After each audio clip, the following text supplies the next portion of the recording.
What up, this is Patrick Hayes, welcome to my YouTube channel. In this video, I want to talk about the mirror effect of reality. And I want to set a few things into a greater context that will help us to interpret this idea in a more accurate way.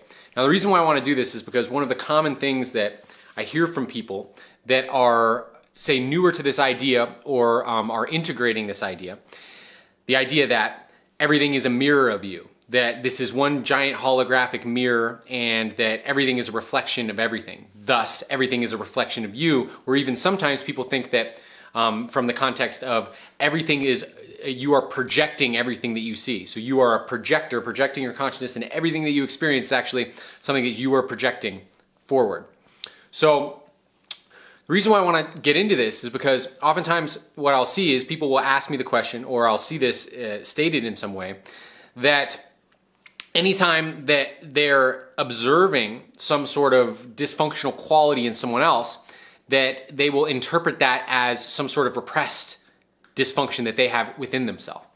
And while that can be true sometimes, I think that this perspective of everything is a mirror of me and getting too deep into that and not understanding the kind of mirror that we're working with here can cause a form of delusion that oftentimes I see expressed as I mentioned, right? Where somebody maybe sees a lot of anger in someone else and assumes that that must mean that they have repressed anger within themselves, and the only reason why they're actually observing it is because it's an aspect of themselves that, that is being externalized.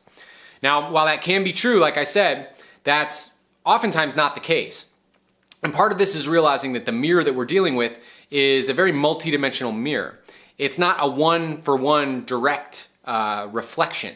And I'll get more into, say, the dynamics of how that mirror works. But if we are going to assume that everything that we see that's dysfunctional is actually going on within us also, then a form of introjection can start to happen in which it's like a reverse of projection, where you project an illusion onto someone else, right? Well, the opposite can happen, where you introject an illusion onto yourself, and then that can bring you into the frequency of that illusion, where you might actually start inheriting some of these dysfunctions when you didn't necessarily need to inherit them. So this is how this can be dangerous, and why we should be more aware of how this mirror is actually working so that we can understand the best way to work with it.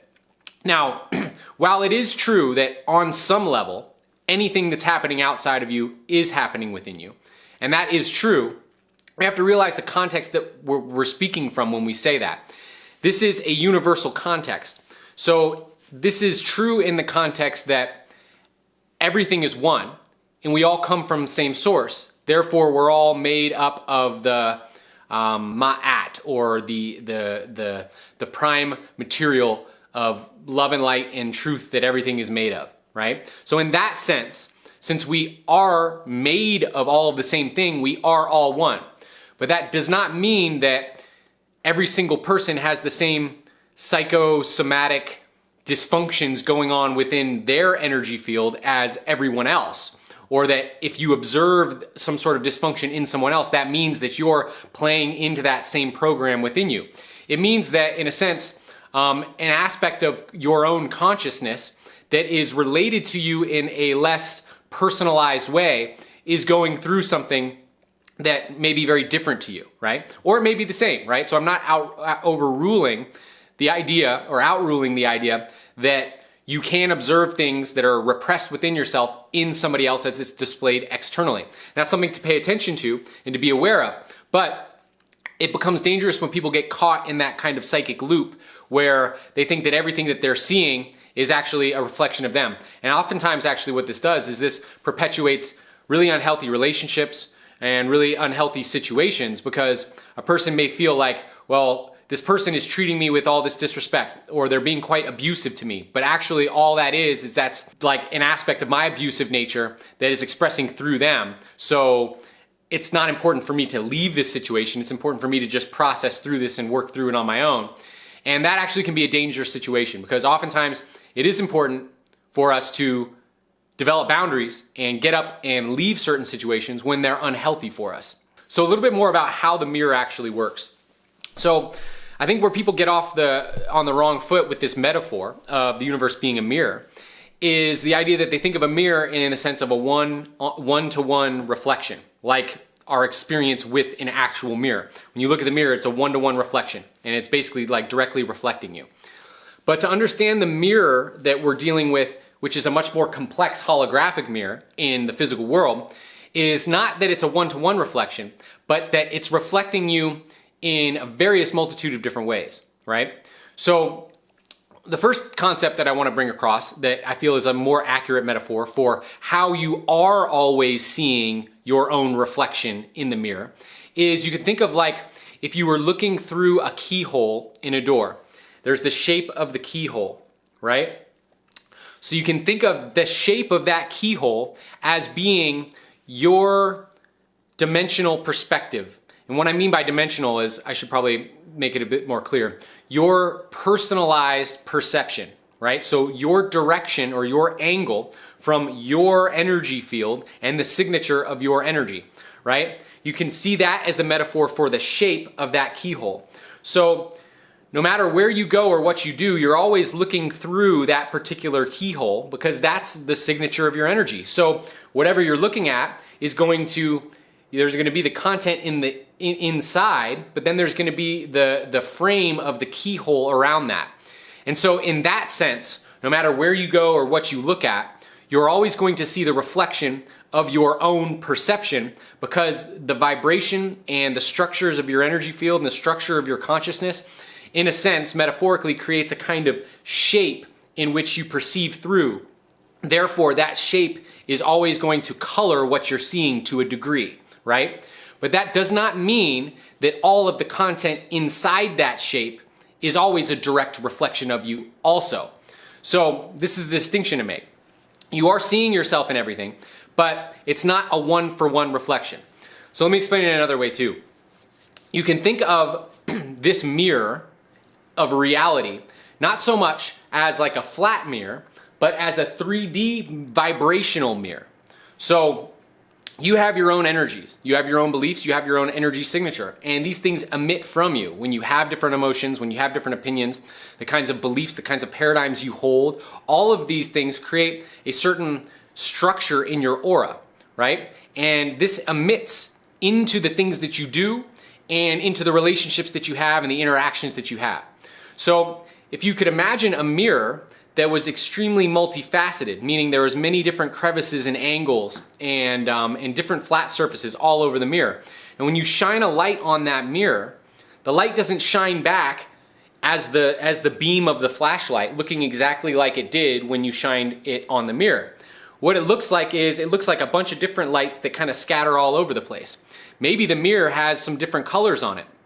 So when you shine like a golden flashlight, it changes the color into some different colors as it reflects off, right? So you can think of the mirror being more like that. You can also think of the mirror as being a two-way mirror. So there's other forms of consciousness on the other end of that. And these forms of consciousness, in the same way where you may take in a certain energy and then process it and then put out a different energy, is doing the same thing. It's taking in maybe the energy that you put out, it's processing and putting it out differently. So what you're seeing in the reflection is not a one-to-one reflection, though it is reflecting you in a way, because everything that you work with or deal with in the reality, as you're interfacing with it, it is going to react and respond to you based off of the energy that you are putting into it. But it doesn't mean that the way it responds is a direct reflection as so much as it is a collaborative reflection in a way that has a lot to do with the disposition that the other person or the other thing that you're interacting with is coming from. Now, a really powerful maxim for being able to, you say, kind of ground a functional way of perceiving this mirror is really brought into simplistic terms when you say what you put out is what you get back in general. And what this does is this honors the fact that you are getting reflections in your reality, but it also honors the fact by saying in general that the exact energy you put out is not always the exact energy you get back. And there's always kind of glitches and artifacts in the reality that maybe are kind of confusing or don't really make sense. And while from a greater understanding, there is a purpose to every little detail, oftentimes getting wrapped up in that kind of psychic loop of trying to make sense of every little detail is quite dysfunctional. and it gets in the way. But what you can rest upon is the idea that generally the kind of energy that you put out is the energy that you will receive back in your life. So when you put out high vibes, positive vibes, when you smile at the world, you usually get a smile back, but you don't always get a smile back. And if you're not getting a smile back, it can be an indication that you have some sort of repressed aspect of yourself that's not being understood and not being brought to the surface and worked on, and it's being reflected to you by someone else with that. But that's not always the case. It can also just be that some other person has some weird dysfunction going on, and you happen to have the consciousness to observe that dysfunction, and you are maybe past that, maybe you've overcome it already, or maybe you've never had that issue yourself. And that very much can be the situation. So I say this because I don't, like I said in the beginning, I don't want people to get caught in that psychic loop of thinking everything is always a reflection of them, because that oftentimes leads to a negative feedback loop that gets people stuck in unhealthy situations and gets them stuck introjecting false identities and character traits onto themselves that aren't necessarily true. Now, again, as I say this is not an excuse to not take responsibility for yourself or to start projecting everything onto other people. Oh, this is always the other person's fault. Oh, if anybody's acting up towards me, it's nothing I did, right? This is just the multidimensional mirror being funny and putting someone else's, energy in my face. It's important for us to really tune into what's true for us, be willing and open to acknowledge when there's a dysfunction within ourselves and that might be reflected to us, but also not to look at it one-sided and realize that this thing is dynamic and that the mirror is very multifaceted and multidimensional. You realize the mirror can reflect polarities also. So you can think of it like the mirror can reflect a polarization of what you are. It doesn't mean that it's reflecting what you are vibrationally being as, but it oftentimes will reflect to you the opposite of what you are, or something that is partially what you are and partially not what you are. Or it can reflect to you something where a little bit is what you are, but if you continue down that path, then you will turn into more like what you are seeing. So there's a lot of different ways of kind of looking at this, but I think the overall point that I'm trying to make is that it's not a one-for-one mirror, and in general, the kind of reflection you're going to get back is the kind of reflection that you put out, but realize also that you are going to get the reflection of polarities too, because without the reflection of polarities and opposites and things that you are not choosing to be, without that reflection, you wouldn't be able to actually intelligently navigate the space, right? If you're always seeing exactly what you were, you're always seeing exactly what you were putting out and only exactly what you were putting out, you wouldn't really be able to tell where you were going because there would be no contrast letting you know that you're heading in the right direction. So polarities are reflected also. So that's what I have for you today. Thanks so much for tuning in. If you have any questions or comments, put them in the comments below. If this video is useful for you, please share it with somebody else that you figure it would be useful for also. And I'd love to continue making cool content for you to help you on your journey. So thanks so much for tuning in. This is Patrick Hayes, and I'll talk to you next time. One love.